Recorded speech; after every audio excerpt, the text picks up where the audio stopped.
today. This is a Memoriies Media podcast. And we have a very special guest with us today. From Atlanta, Georgia. He's the owner of Paradise Clothing, and he's a student at Georgia Southern University. Everyone, please welcome Josef Webb.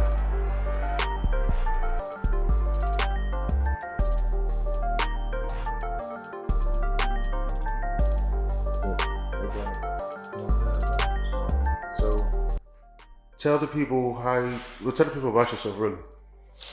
Alright, so I'm a junior at Georgia Southern University, from Fairburn, Georgia, about 20 minutes outside of Atlanta. Major in business management, and I love sports. It's my go-to. So you're the owner of a clothing line, right? Yeah, yes sir. Okay. So how did growing up in Atlanta get you, well, first of all, did being in Atlanta make you want to get into clothing? No, not really.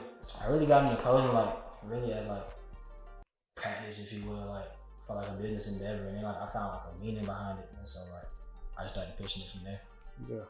So what does Paradise Clothing mean? Paradise means going after where you want to be, without any hesitation or despite any naysayers or what you may believe about yourself, just going after what you want. That's the hashtag Find Your Paradise. So have you learned anything since you started your own clothing line? Oh, most definitely. Business is hard, really difficult. Yeah. So you have you ever did a pop-up shop yet? Not an official one, but I have gone around a couple of campuses in my suitcase, but I haven't done an official pop-up shop yet. And what did you learn from doing a pop-up shop? Most people not gonna buy your stuff. Yeah. But you only need a few to support, and that's all that matters. And how do you find the confidence to keep going? Just because once you keep going, more people will come. And when you first start off, a lot of people will be messing with it's just a numbers game, really. So I said in my head, okay, it's Albany State homecoming, at HBCU. Yeah. So in my head, I'm thinking, but it's got to be 5,000 folks out there, and all I gotta do is sell. If I sell 20, that's only 1% of that, 1 or 2% of that. So that's how I thought about it. So where do you find your motivation to continue and keep going? To continue, just trying to improve on, what I did last week, last month, last year.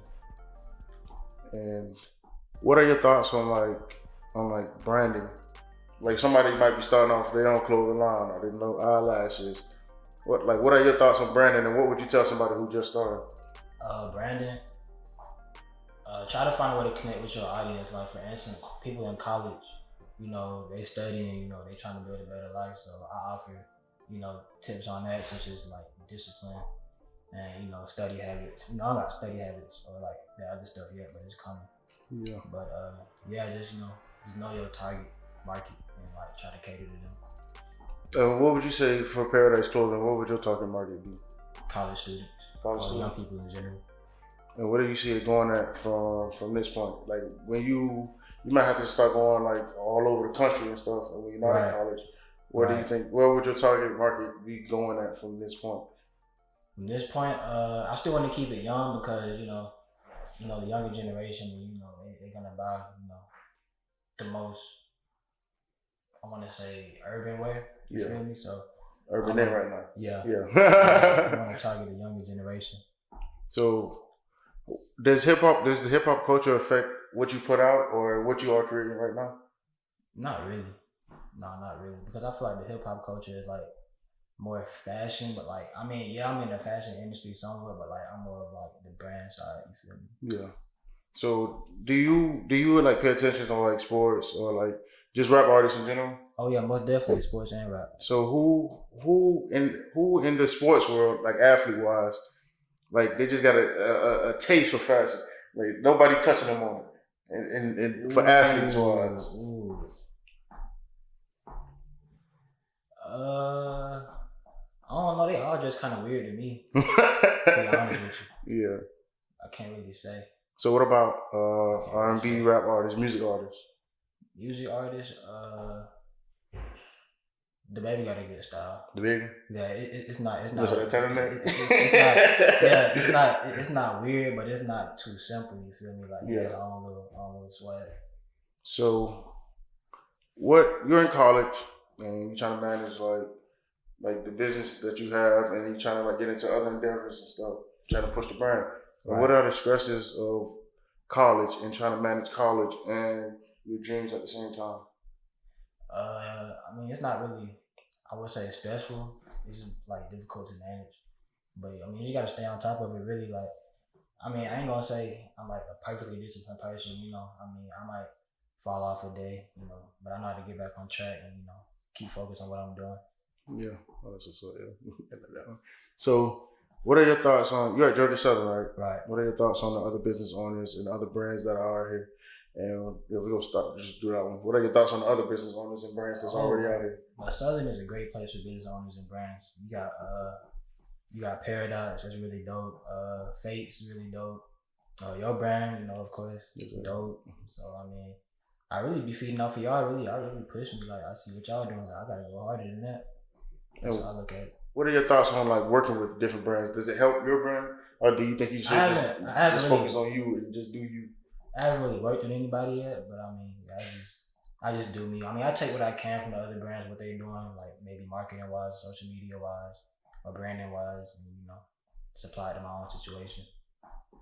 And how do you get out your comfort zone to put yourself out there? Because you just gotta force it, really. Like, you got thoughts in your head like, oh, I can't do this, I can't do that. You gotta just keep walking, really. Yeah. And who inspires you just for fashion? For fashion, I would say the people I look up to the most probably Word and Vision and God is Dope. I watched their little podcast, really put me on game with a whole bunch of stuff. So I was kind of walking their footsteps. Yeah. Since you started your own clothing line, how have you grown from day one to now? I would say really consistency and focus wise I've grown, because at first, I'm gonna be honest with you, like when it was Two-Face apparel, like a year ago, a couple years ago, I wasn't really taking it seriously because I felt like I couldn't really get behind it, really because of the logo. I felt like it was doing too much. But once I rebranded in August, I was like, okay, I might have something, and I started taking it seriously from there. Yeah. So you probably don't know this. We had a math class together, and you kind of the reason that I wanted to get into clothing anyway. Really? You had went up on the board and wrote your social media down in the class. Really? What was it? Was it algebra? Yeah, it was pre-algebra, pre-calculus, or something. Yeah, with that boring. Yeah. Yeah. Boring as fuck.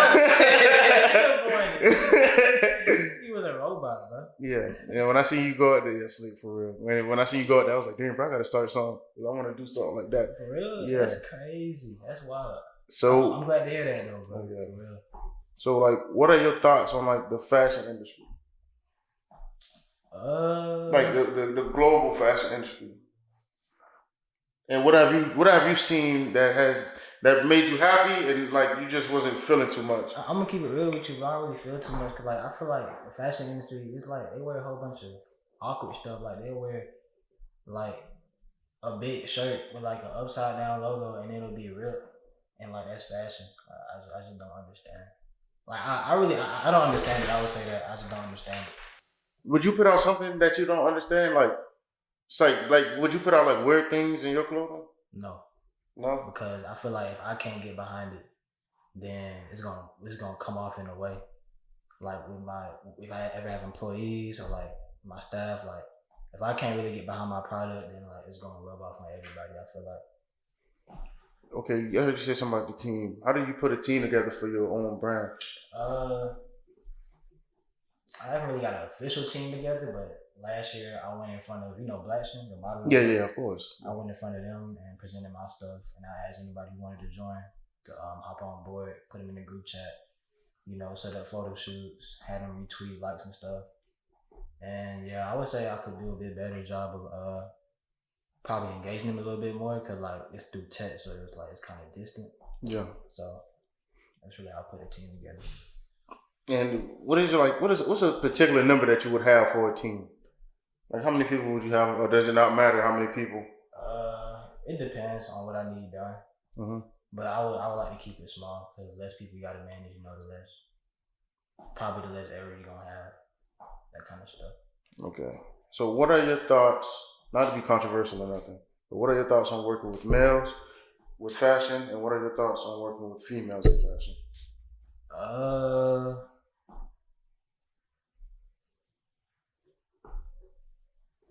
It's the same, really.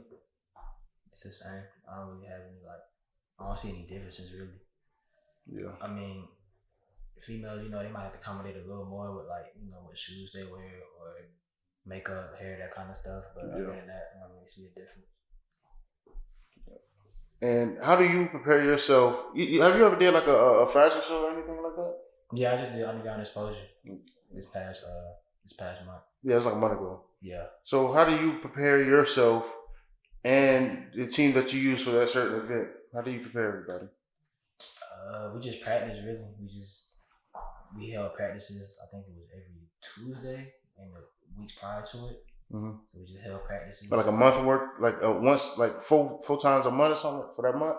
Like you did like every 4 weeks or once a week. 3 or 4 times, yeah, leading up to underground exposure. That's really it. And how would you say that went? It went pretty well. It went pretty well for sure. Good experience. Yeah. And what is the best thing that has happened for you in 2019? The best thing? The best thing. The best thing. Probably going out to different places and selling my stuff. I mean, it's just a good feeling knowing that you can provide value for something that you created. But that's a feeling, ain't Listen, bro, that's a feeling for real. That's a great feeling. What's something that set you back in 2019 that you may have grown from? That set me back? Mm-hmm.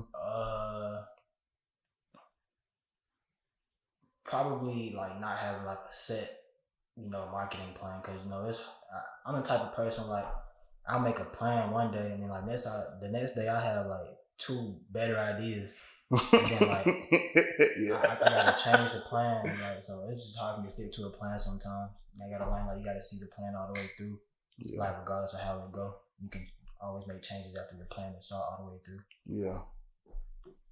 And where do you see Paradise going future wise, past, once you're trying to cement yourself in fashion right now, but where do you see yourself past fashion, or are you just staying? So is Paradise solely staying focused on fashion?